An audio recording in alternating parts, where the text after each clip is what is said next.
Abrakadabra, apa yang Anda ucapkan, Anda juga akan menciptakan. Seperti yang kita sudah pahami bersama, bagaimana jika tidak ada namanya hal-hal yang kebetulan, yang ada hanyalah kita yang menciptakan.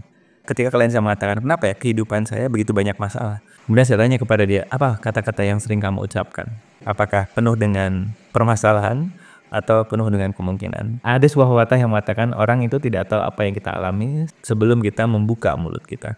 Dan kalau kita kaitkan dari sisi vibrasi, saat kita berbicara mengenai hal-hal yang kita tidak inginkan terjadi, yang mana itu adalah hal yang sangat-sangat alami yang manusia lakukan, karena manusia itu selalu pikirannya ke masa depan yang isinya penuh dengan ketakutan, dan masa lalu yang isinya penuh dengan penyesalan, membuat mereka tidak fokus ke saat ini sekarang. Kecenderungan mereka untuk berbicara dari sisi ketakutan masa depan dan penyesalan di masa lalu akan semakin besar. Nah, ini adalah tipe-tipe manusia kebanyakan.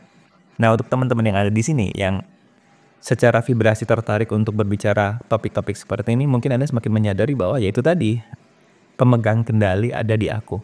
Apakah aku mau berfungsi dari mayoritas waktuku berbicara mengenai hal-hal yang aku takutkan, atau aku sesali masa depan dan masa lalu, atau aku berbicara mengenai kemungkinan, yaitu pembicaraan yang sifatnya high vibration dan berada di saat ini sekarang, mindful.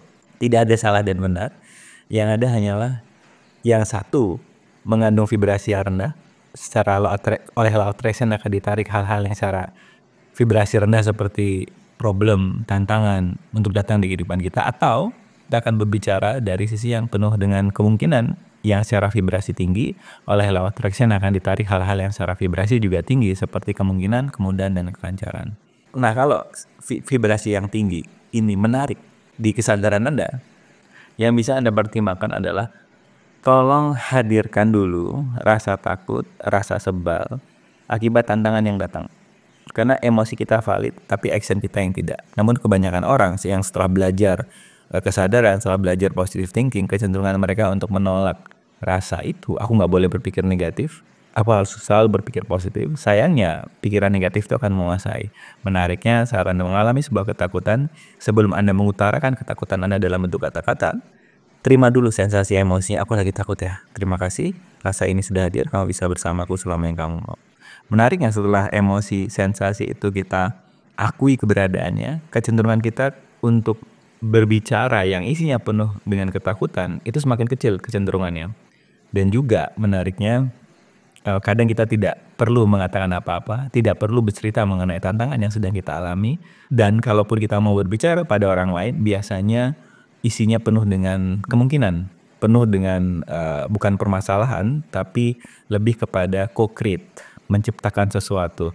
Aku punya potensi ini, kamu punya potensi apa? Punya potensi itu, yuk kita create sesuatu yang seru yuk gitu. Nah, ini yang mungkin bisa Anda pertimbangkan, karena sekali lagi tidak ada yang kita alami, melainkan kita yang menciptakan. Oleh karena itu pertimbangkan, cek apa nih kata-kata yang sering saya ucapkan yang keluar dari mulut saya di keseharian saya, apakah isinya penuh dengan ketakutan dan penyesalan, atau isinya penuh dengan antusias, penasaran, rasa sayang ke diri sendiri. Asik ya? Sampai ketemu di kesadaran-kesadaran berikutnya. Keep having fun. Bye-bye.